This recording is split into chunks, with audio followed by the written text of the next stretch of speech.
కల్వకుంట్లని ఎలా పెట్టుకుంటారని అడుగుతున్నారు, ఏంటి దాన్ని?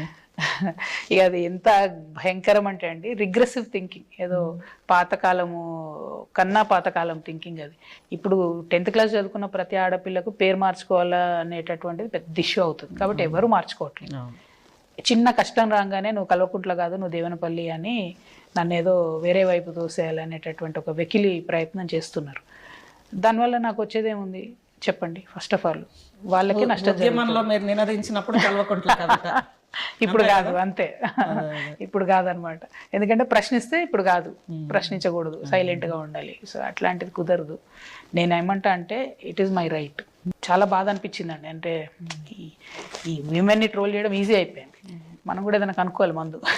కానీ ఇళ్ల పేర్లకు సంబంధించి మాత్రం అన్యాయం. చట్టం తెలియాలి కదా మినిమం. చట్టం కాదండి, ఇప్పుడు బ్లడ్ ఉంటది కదా, ఏడిపోతుంది బ్లడ్, పేరు మారుస్తావు, బ్లడ్ మారుస్తావు, మారదు కదా, అదే కదా, బ్రెయిన్ ఉండాలి కదా ట్రోల్ చేసే వాళ్ళకి కూడా. వాళ్ళ కర్మ అది. అంటే